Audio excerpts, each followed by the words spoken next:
Hello friend, नमस्कार। आप देख रहे हैं सोसाइटी फास्ट न्यूज। आज हम उत्तर प्रदेश लेटेस्ट चुनाव के आरक्षण के बारे में बताते हैं।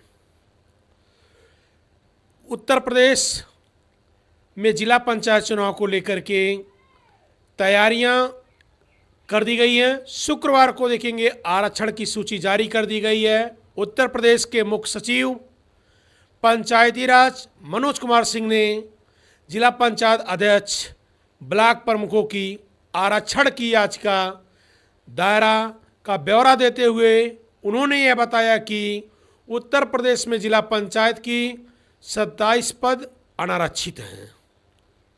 उनमें से आपका 12 महिला पद हैं, 27 ओबीसी है और आपका 16 पद एससी में अनारक्षित किया गया है। प्रमुख सचिव ने यह भी बताया कि ब्लॉक प्रमुखों के 826 पदों में से 314 पद अनारक्षित हैं, 113 पद महिला हैं, 223 पद ओबीसी हैं और 171 पद एससी के लिए आरक्षित किया गया है। इसके लिए देखेंगे ग्राम प्रधानों की जो अनारक्षित पद हैं उसमें आपका 20,268 पद अनारक्षित हैं, जिनमें से आपका 9,739 महिला सीट है और 15,712 पिछड़ा वर्ग पुरुष सीट है और 1,204 पद जो आपका एससी है। 330 एसटी सीटों के लिए चयनित किया गया है। इसमें उत्तर प्रदेश में देखेंगे आप अनुसूचित जनजातियां, अनुसूचित जातियां, पिछड़ा वर्ग, सामान्य वर्ग सबको मिला करके आप देखेंगे उत्तर प्रदेश जो है जनसंख्या मामले में सबसे अग्रणी है और यहाँ सामान्य का पद सबसे अधिक है। आपका ग्राम प्रधानों के लिए उत्तर प्रदेश में कुल ग्राम प्रधान की संख्या 58,194 है।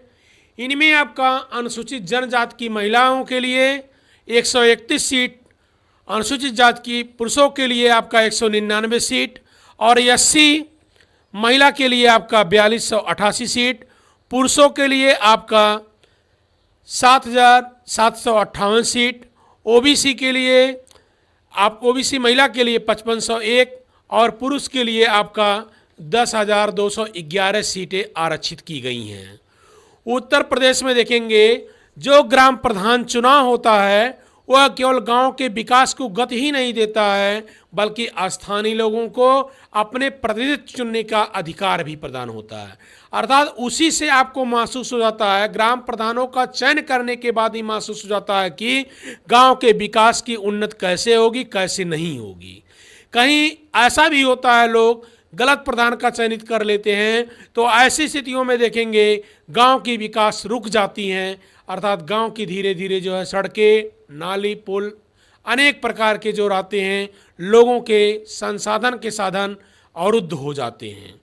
और यह जो गांव की जनसंख्या होती है, गांव के लोगों को जो स्थानीय लोग गांव रहते हैं, जिस ग्राम सभा में रहते हैं, उनको अपने प्रतिनिधित्व चाहे आपका महिला प्रधान हो या पुरुष प्रधान हो उसको चुनने का अधिकार रहता है। और यहीं से आपका देखेंगे आपका उसी स्तर पर आपका बीटीसी का भी चयन किया जाता है और इससे बढ़कर के आपका जो है जो बीटीसी होते हैं वह चयन आपके ब्लॉक प्रमुख के करते हैं और आपका जिला पंचायत वार्ड नंबर के तहत आपका वितरित किया जाता है। इस तरह से आपका जो है उत्तर प्रदेश में जिसकी सरकारें होती हैं, जिस प्रधान के कैटेगरी की सरकारें होती उसके द्वारा अधिक से अधिक कामों को एकत्रित करके या कामों को मांग करके या अपने गांव के कामों का ब्यौरा दे करके सरकार से मांगते हैं, उसके बाद सरकार उनकी मांगों को पूरा करती है। इस तरह से आपका गांव जो होता है वह प्रोग्रेस करता, उन्नत करता और गांव का विकास होता है। इस तरह के लेटेस्ट न्यूज़ को देखने के लिए एक बार आप सोसाइटी फास्ट न्यूज़ को लाइक और सब्सक्राइब करें।